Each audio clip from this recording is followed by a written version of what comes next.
Bismillahirrahmanirrahim. Assalamualaikum warahmatullahi wabarakatuh.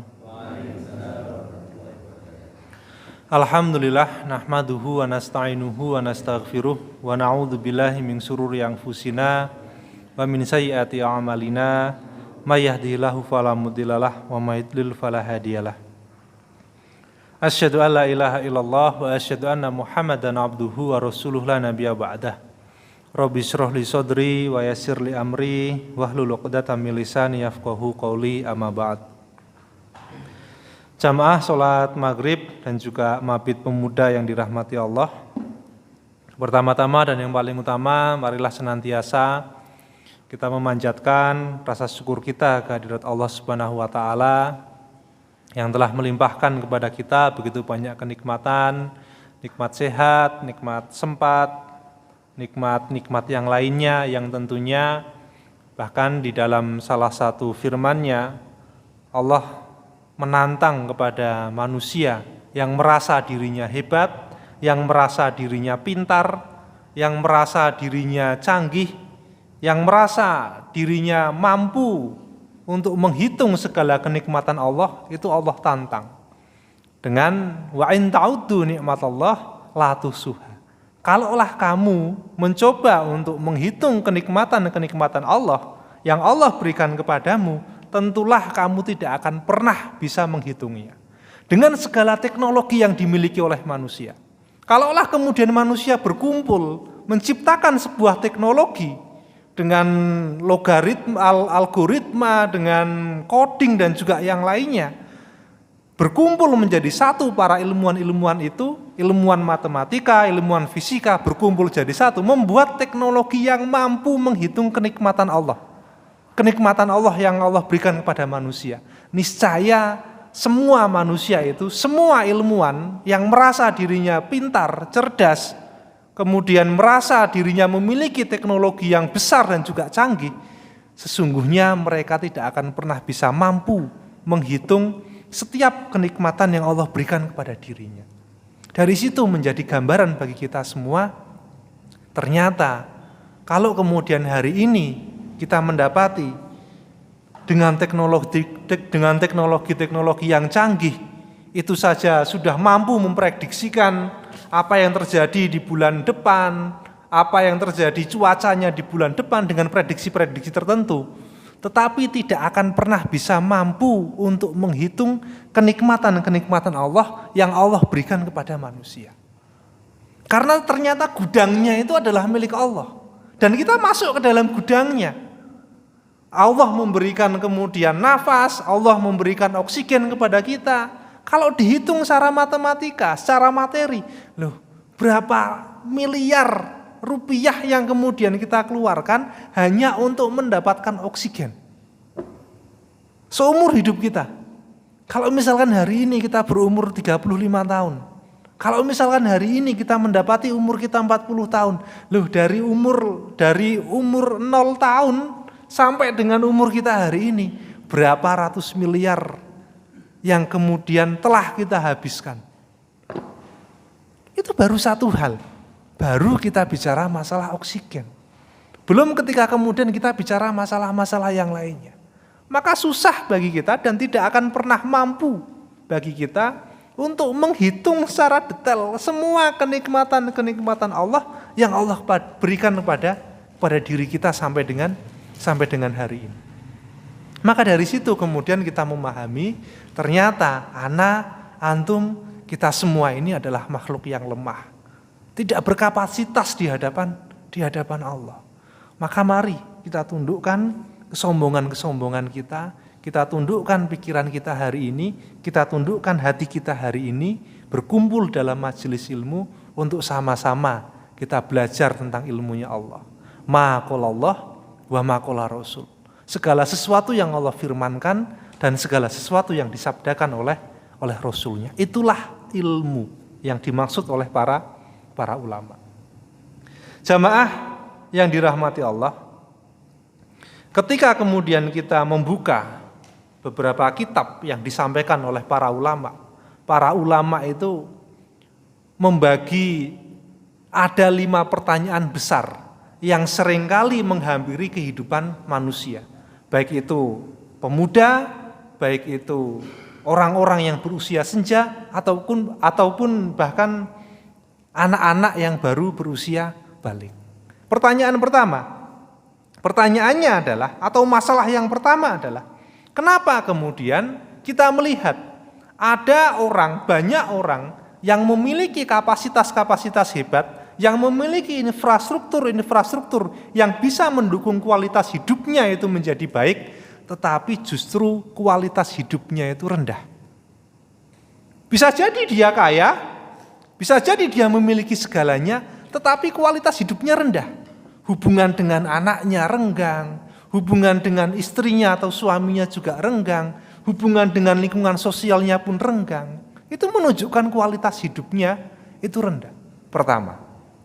Kedua, kenapa di dalam kehidupan iman kita yang mengaku diri kita beriman kepada Allah dan juga Rasul-Nya, susah bagi kita untuk istiqomah. Kadangkala kita berazam, setiap hari, setiap malam saya akan melaksanakan sholat tahajud. Tapi itu hanya berjalan 1-2 minggu, setelah itu susah kita untuk istiqomah. Kenapa? Dan pertanyaan itu selalu menghampiri di dalam diri kita.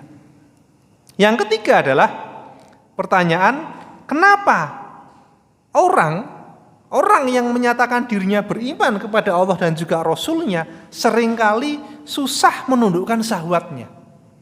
Bahkan kita mendapati Indonesia ini kan negara dengan mayoritas penduduk muslim terbesar di dunia. Tetapi kalau kemudian kita melihat Indonesia dengan mayoritas penduduk muslim terbesar di dunia, itu menduduki peringkat keempat sebagai negara dengan konsumsi konten pornografi terbesar di dunia. Dan itu menjadi kemirisan bagi kita semua. Padahal banyak orang-orang Islam di dalamnya. Yang keempat adalah kenapa seringkali kita menjumpai di dalam diri kita susah untuk bertutur kata yang lembut, susah untuk bertutur kata yang baik, tidak mencela saudaranya, tidak mencela sesamanya, susah kita. Kadangkala kita kan seperti itu. Untuk mengendalikan lisan itu susah. Dan yang kelima adalah kenapa seringkali kita mendapati diri kita di dalam ibadah kita itu terdapat unsur-unsur kesombongan dalam diri kita. Itulah 5 pertanyaan, 5 permasalahan yang disampaikan oleh para ulama. Bisa jadi hari ini kita memiliki 2 permasalahan itu, bisa jadi kita memiliki 4, atau bisa jadi hari ini kita memiliki kelima-limanya.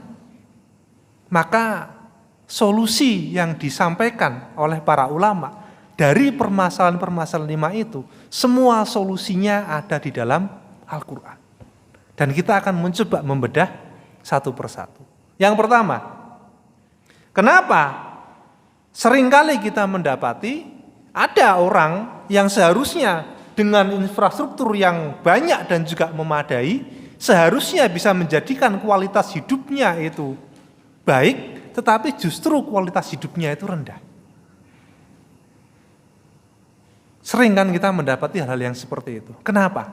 Ternyata jawabannya ada di dalam surat Al-Luqman ayat 14. Ketika kemudian Allah Subhanahu wa taala berfirman, "Wa wassaynal insana biwalidayhi hamalathu ummuhu wahnan ala wahnin wa fisaluhu fi amaini aniskurli waliwalidayka ilayal masir."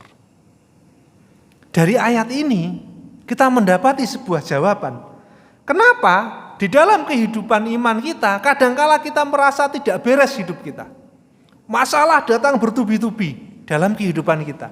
Baik itu masalah rumah tangga, masalah hubungan kita dengan anak, masalah pekerjaan, atau bahkan masalah dalam lingkungan sosial, lingkungan circle kita. Itu bertubi-tubi menghampiri di dalam diri kita, dalam kehidupan kita. Kenapa?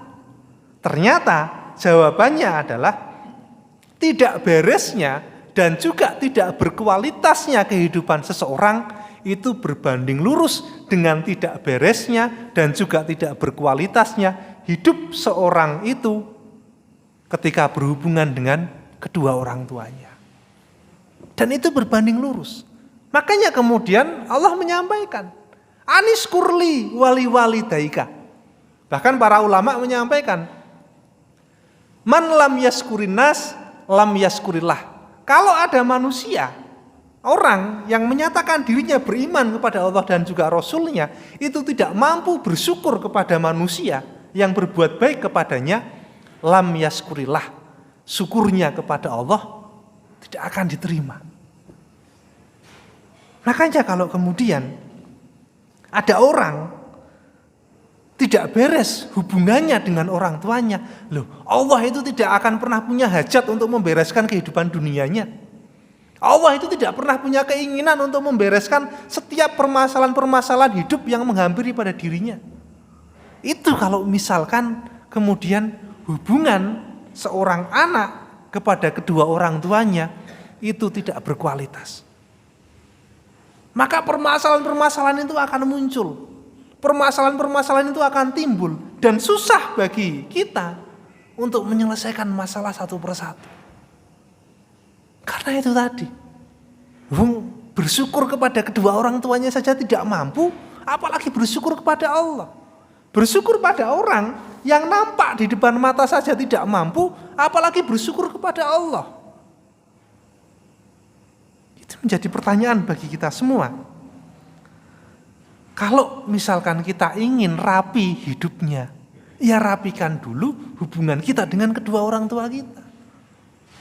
Makanya Ibnu Abbas, salah satu ulama di kalangan para sahabat, pernah menyampaikan, hunaka talatu ayatin nuzilat la tuqbalu wahidatum minna illa makrunah biqorinah. Ada 3 amalan, ada 3 persoalan dalam ibadah yang tidak akan pernah diterima oleh Allah sebelum 3 amalan penyertanya itu juga dilakukan. Yang pertama, tidak diterimanya iman seseorang kepada Allah sebelum dia beriman kepada Rasulnya.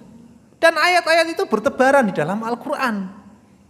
Makanya kita sering menjumpai ati Allah wa ati Rasul. Kalau kamu menyatakan dirinya taat kepada Allah, beriman kepada Allah, juga harus taat dan juga beriman kepada Rasulnya. Dan itu saling menyertai.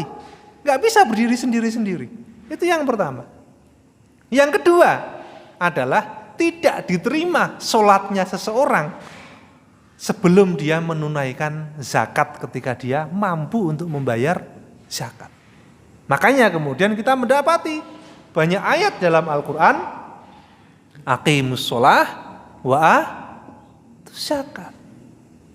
Dirikanlah sholat, sholatmu, sholat saya, sholat kita semua tidak akan Allah terima sebelum kemudian kita membayar zakat ketika kemudian kita mampu sampai pada nisabnya, sampai pada haulnya.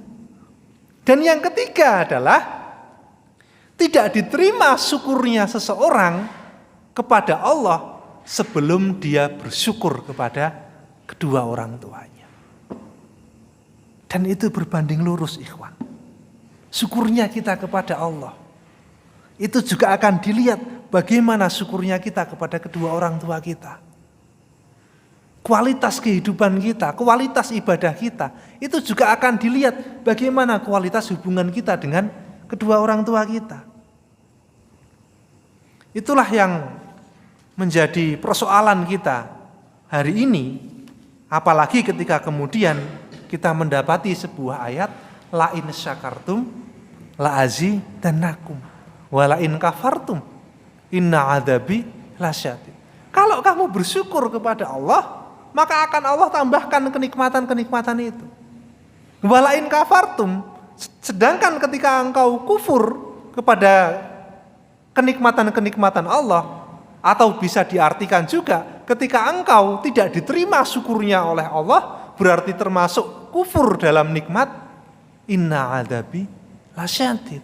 Loh, azabnya Allah itu pedih, azabnya Allah itu besar. Ingat azabnya Allah.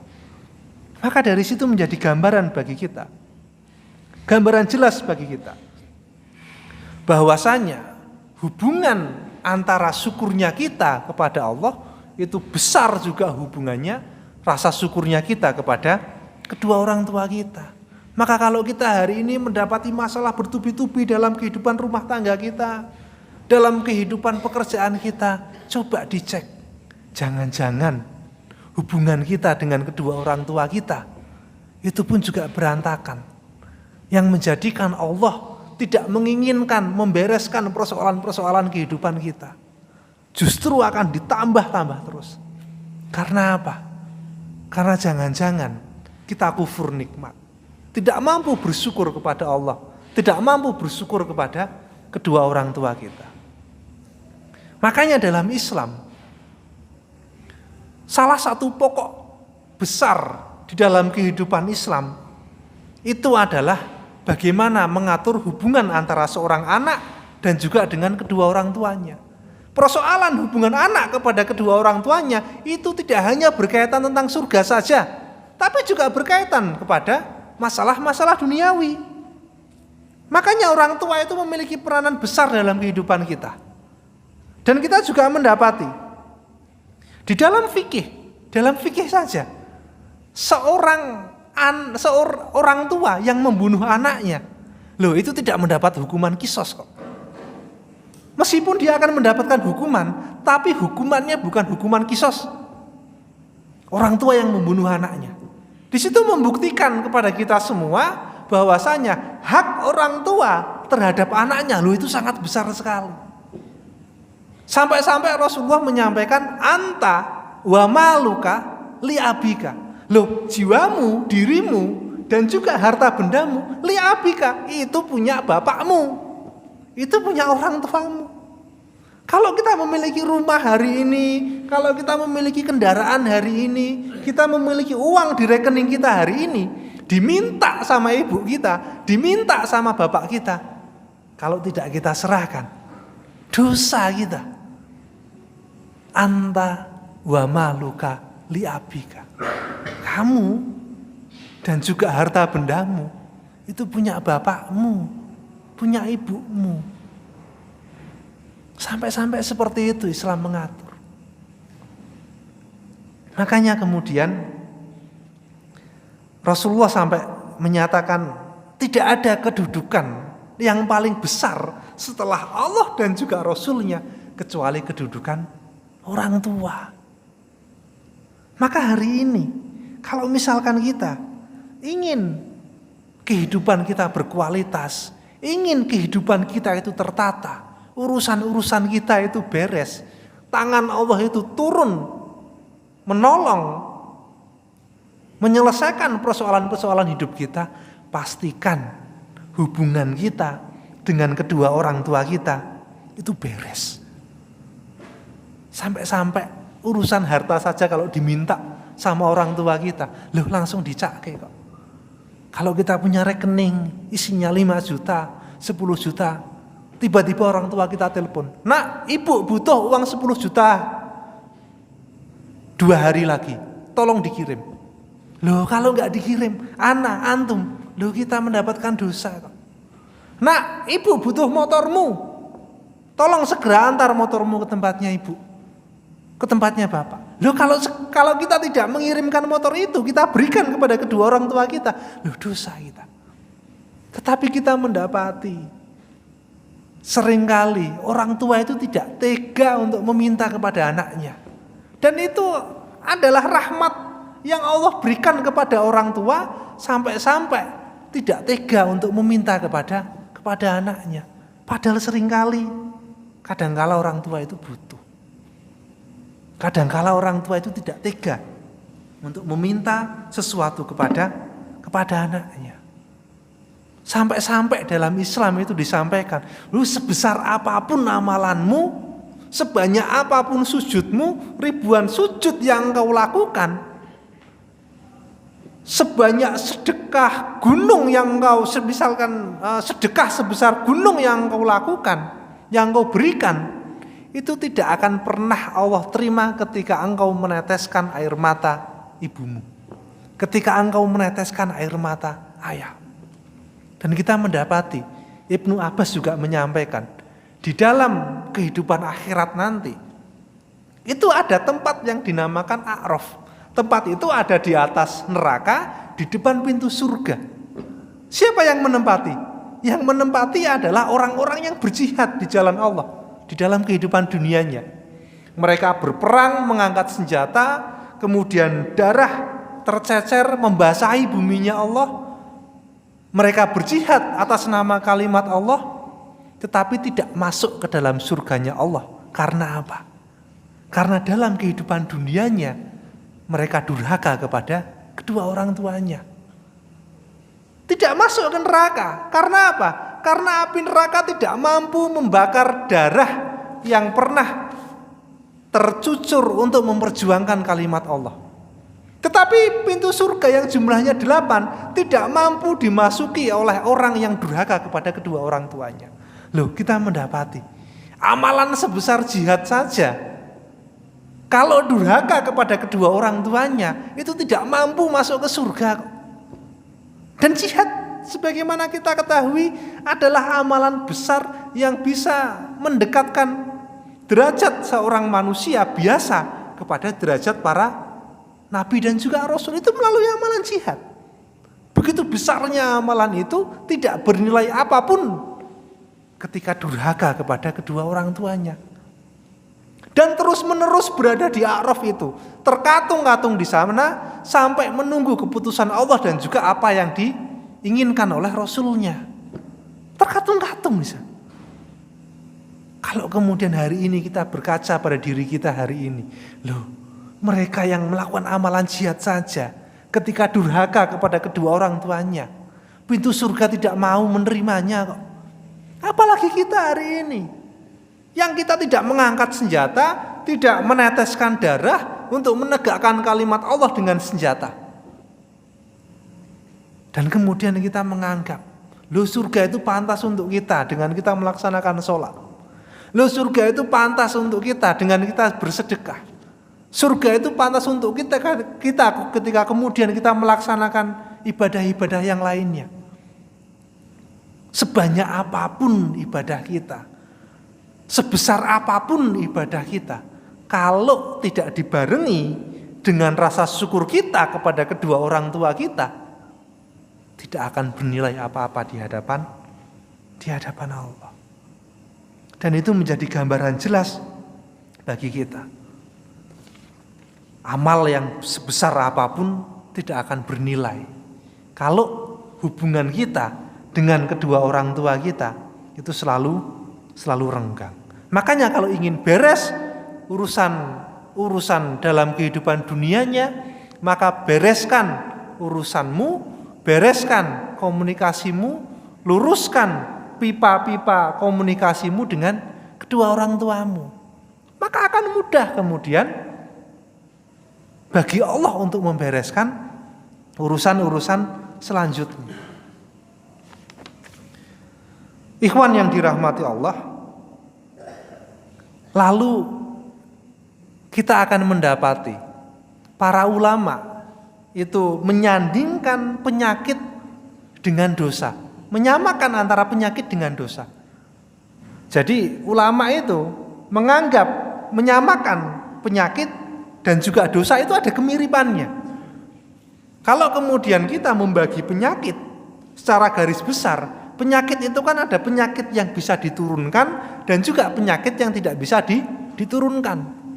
Misalkan penyakit yang tidak bisa diturunkan, tumor, kanker, panu, itu kan tidak bisa diturunkan. Tetapi ada penyakit yang bisa diturunkan. Salah satunya adalah penyakit gula atau diabetes. Kalau orang tuanya itu terkena diabetes, maka kemungkinan besar anaknya pun akan terkena diabetes. Begitu juga dengan dosa, kata para ulama. Ada dosa yang tidak diturunkan, tetapi ada dosa yang diturunkan. Kalau dosa yang tidak diturunkan, sholat. Kalau ada orang tua meninggalkan sholat, tidak sregep sholat, ora tahu sholat, tapi seringkali anaknya rajin sholat. Pernah gak kita mendapati itu? Atau kemudian orang tuanya tidak pernah berpuasa ketika bulan Ramadan, Kalau ada warung, kemudian warungnya ditutup dengan tirai hijau, orang tuanya masuk, tapi anaknya rajin puasa. Sering nggak kita mendapati itu? Sering. Orang tuanya nggak pernah ngaji, arang-arang ngajinya, tapi anaknya ngaji itu tiap sore. Sering nggak kita mendapati itu? Sering. Dan itu adalah amalan atau dosa yang tidak mampu untuk diturunkan. Tetapi ada, kata para ulama, dosa yang diturunkan. Ada dua dosa. Ada dua dosa yang diturunkan. Salah satunya adalah uququl walidain. Durhaka kepada kedua orang tua itu bisa diturunkan kepada anaknya.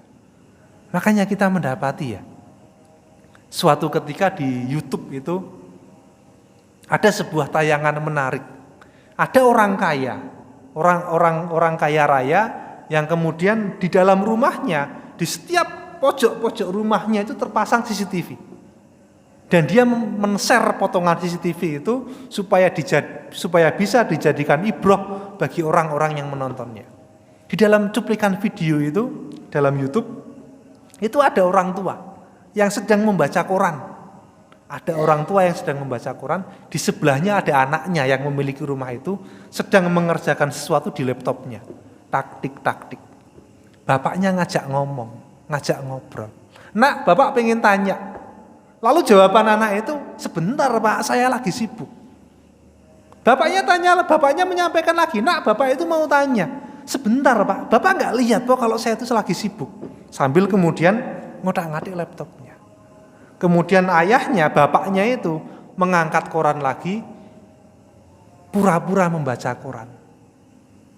Padahal mungkin hatinya tersayat-sayat. Itulah orang tua. Orang tua itu lebih memilih untuk menggigit pahitnya empedu supaya anak itu bisa merasakan gurihnya hati. Lalu tidak lama setelah itu keluar anak dari kamar di lantai 2, keluar untuk turun ke bawah. Anaknya bapak yang ngotak-ngatik laptop itu. Kemudian bapaknya yang ngotak-ngatik laptop itu kemudian berkata kepada si anak itu, "Nak, tolong bapak ambilkan minuman air putih di atas meja." Anaknya yang baru keluar kamar itu lagi mainan HP. Akan turun ke bawah sambil menyampaikan, "Pak, saya itu lagi sibuk. Saya itu sedang ditunggu teman-teman saya di lantai bawah. Bapak nggak bisa ambil sendiri minuman paling di atas meja." Loh, bapak itu kaget. Anaknya menjawab seperti jawaban yang dia sampaikan kepada orang tuanya. Dan itu merupakan potongan cuplikan YouTube yang sangat menarik sekali. Sampai dibagikan itu di dalam YouTube. Ditulisi, "Makotik hadal video li'ibrah." Saya bagikan potongan video ini sebagai ibrah bagi saya dan juga orang-orang yang menontonnya. Dan itu dosa turunan, Pak. Itu dosa turunan, Mas. Dalam satu riwayat, dalam satu sirah kita juga mendapati ada seorang ulama yang bernama Sabit Abunani. Ketika kemudian dia hendak pergi ke pasar, berjalan-jalan di pasar, dia mendapati ada seorang anak menampar pipi dari ayahnya, dari bapaknya, ditampar itu, cepak. Loh, Sabit Abunani mangkel ngelihatnya. Seorang anak berani-beraninya nampar pipi bapaknya. Marah Sabit Abunani, menghampiri anak itu, mau ditampar anak itu. Ditahan oleh ayahnya anak itu, ditahan tangannya. Da'u. Sabar, gak usah kamu tampar. Loh, anak ini menampar kamu kan bapaknya. Iya, aku tahu. Tetapi apa yang dilakukan anak ini persis pernah aku lakukan kepada ayahku. Di pipi yang sama aku menampar ayahku. Sabit Abunani tercengang. Oh, ini yang dimaksud dengan dosa turunan. Karena impactnya akan seperti itu. Kalau kemudian kita menginginkan anak kita itu royal kepada kita, kelak kalau misalkan anak kita itu udah dewasa, loh, maka tunjukkan royalnya kita kepada kedua orang tua kita. Kalau misalkan hari ini kita pelit kepada kedua orang tua kita, silahkan, gak apa-apa. Tapi ingat, wallah akhi, hukuman Allah itu akan Allah berikan cash dan juga kontan yang akan antum bayar ketika anak antum akan melakukan hal yang sama, ketika sebagaimana apa yang kita lakukan kepada kedua orang tua kita. Dan itu cash. Makanya kemudian ada dua dosa yang tidak akan pernah Allah balas dalam kehidupan akhirat sebelum Allah balas dalam kehidupan dunia. Yang pertama adalah al-baghyu, berbuat dolem kepada saudara. Itu akan mendapatkan siksa di akhirat, sebelum disiksa di akhirat akan mendapatkan siksa dalam kehidupan dunia. Yang kedua adalah uququl walidain, durhaka kepada kedua orang tua. Sebelum Allah hukum dalam kehidupan akhirat, akan Allah hukum dalam kehidupan dunia. Dan itu menjadi gambaran bagi kita semua. Kalau ingin kehidupan kita itu beres, hubungan dengan anak kita itu beres, perbaiki dulu hubungan kita dengan kedua orang tua kita. Kalau itu beres, Allah akan bereskan semuanya.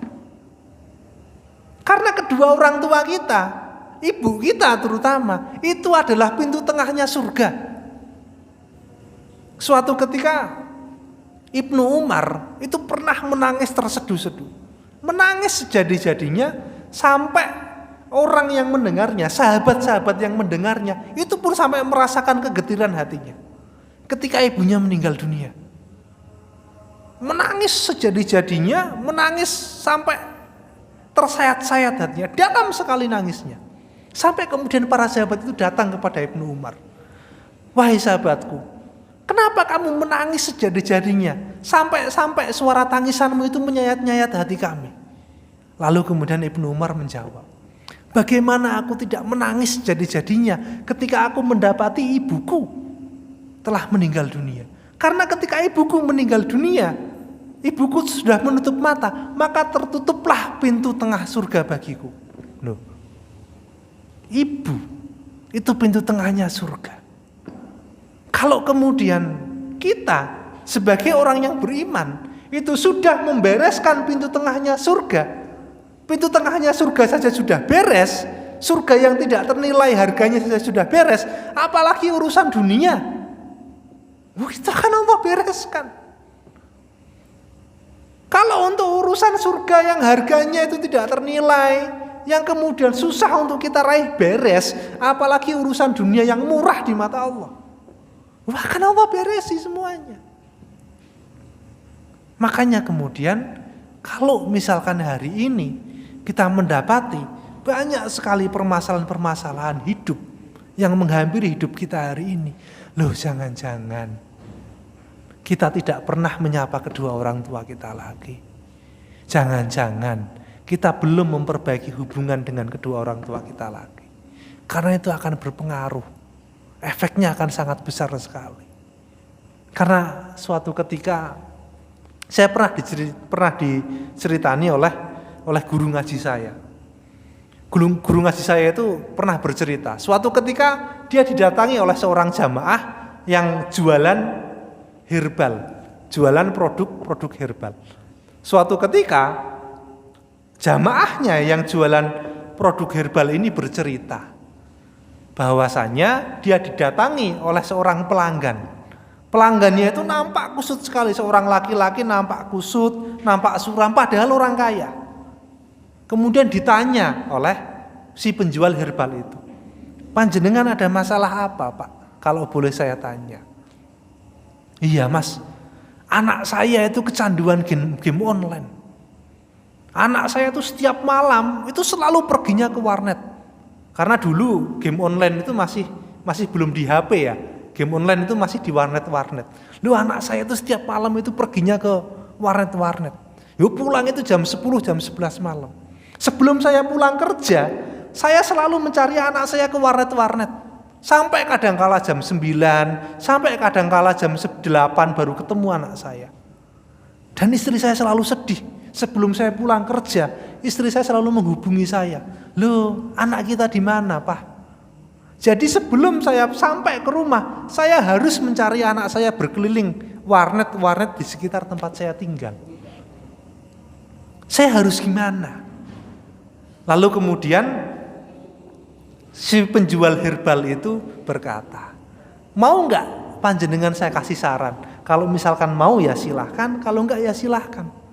Saya nggih mboten napa-napa. Saya tak tanya, panjenengan punya masalah apa dengan kedua orang tua panjenengan? Loh, laki-laki ini kaget. Sembari meneteskan air mata, kemudian berkata, iya, saya itu sudah 4 tahun tidak mengunjungi kedua orang tua saya. Kedua orang tua saya rumahnya di Tegal. Sudah lama saya tidak mengunjungi. Kemudian penjual herbal itu tanya, lah emangnya ada masalah apa? Masalah prinsip. Saya berbeda prinsip dengan bapak saya. Apakah bapakmu menyuruhmu murtad? Enggak. Apakah bapakmu menyuruhmu untuk kafir? Enggak. Apakah bapakmu memintamu untuk melakukan perbuatan syirik? Enggak. Lah kalau itu namanya bukan prinsip, itu namanya ego. Itu namanya egomu, Pak. Lalu kemudian penjual herbal ini memberikan saran. Kalau bapak pengen memperbaiki anak bapak, sudah perbaiki dulu hubungan bapak dengan kedua orang tua bapak. Lalu laki-laki ini kemudian pulang ke rumah mengajukan cuti kepada perusahaannya seminggu. Dia pulang ke rumahnya tidak mengajak anak dan juga istrinya, meminta maaf kepada bapaknya, meminta maaf kepada ibunya. Selama 1 minggu dia menemani kedua orang tuanya, rasa-rasanya hendak menebus waktu 4 tahun yang dia tidak pernah pulang mengunjungi kedua orang tuanya, ditebus dengan waktu seminggu. Berusaha untuk menebusnya. Ditebus terus berbuat baik, terus kemudian mengantarkan ibunya, bapaknya disenangkan hatinya. Bahkan ketika cutinya sudah selesai, hubungannya kepada kedua orang tuanya itu terus dijalin terus. Mau berangkat kerja, pamit sama orang tuanya meskipun by phone. Setiap hari menghubungi ibunya, menanyakan kabar bapaknya, menanyakan kesehatannya. Bulan pertama dia menjalankan seperti itu, anaknya masih belum berubah, masih kecanduan game online. Bulan kedua, kemudian dia sudah lupa dengan permasalahan anaknya. Karena rasa cinta seorang anak yang timbul kepada kedua orang tuanya membuat dia lupa dengan permasalahan-permasalahan di dalam rumah tangganya, lupa dengan masalah anaknya. Kemudian menjalin terus hubungan dengan kedua orang tuanya. Masuk bulan ketiga, belum ada perubahan anaknya yang kecanduan game online. Masuk bulan keempat, dia memperbaiki hubungan terus dengan kedua orang tuanya, anaknya masih kecanduan game online. Masuk bulan kelima, ketika kemudian dia mencari-cari di warnet sampai jam 11 malam diceritanya, tidak bertemu dengan anaknya, pulang ke rumah, mendapati anaknya sudah di rumah. Heran bapak itu, loh nak, tumben kamu di rumah, kok nggak ke warnet? Bapak itu sudah nyari-nyari di warnet. Enggak pak, males aku pak. Kenapa? Habis duitmu. Nih bapak kasih duit, dikasih duit, malah ditanting. Tapi anak itu nggak mau. Enggak pak, aku nggak mau. Udah bosen aku pak. Loh, bosen. Lalu kemudian esok harinya ayahnya meminta izin kepada istrinya. Bu, sekali-kali aku tak jalan dengan anakku. Aku tak berduaan dengan anakku, curhat dari hati ke hati. Loh, tiba-tiba hubungannya semakin baik, semakin baik, semakin baik. Sampai suatu ketika, kata guru ngaji saya, kedua orang tua itu, bapak dan juga anaknya, loh sregep ngaji. Padahal tidak berikhtiar untuk memperbaiki hubungan anak kepada bapaknya ketika anaknya itu bermasalah, kecanduan game online. Loh Allah bereskan urusan itu. Ketika kemudian kita membereskan urusan kita kepada kedua orang tua kita, loh anak itu akan mencontoh kok. Anak itu akan melihat kok. Itulah yang menjadikan kita hari ini memahami kalau kemudian kita ingin mengalirkan pipa-pipa solusi dalam kehidupan kita, maka pastikan pipa besarnya itu, yang salah satunya pipa besarnya itu adalah hubungan kita dengan kedua orang tua kita itu tidak tersumbat. Insya Allah, wallah kita percaya kepada Allah, semua aliran-aliran pipa yang ada di bawahnya akan mengalir dengan deras dan juga lancar. Wallahu a'lam bishawab. Astagfirullahaladzim karena sudah adzan. Mungkin nanti door prize Al-Qur'annya bisa di season 2 yang insya Allah akan lebih ramai lagi. Astagfirullahaladzim, kepada antum semua saya memohon maaf, kepada Allah kita memohon ampunan. Wassalamualaikum warahmatullahi wabarakatuh.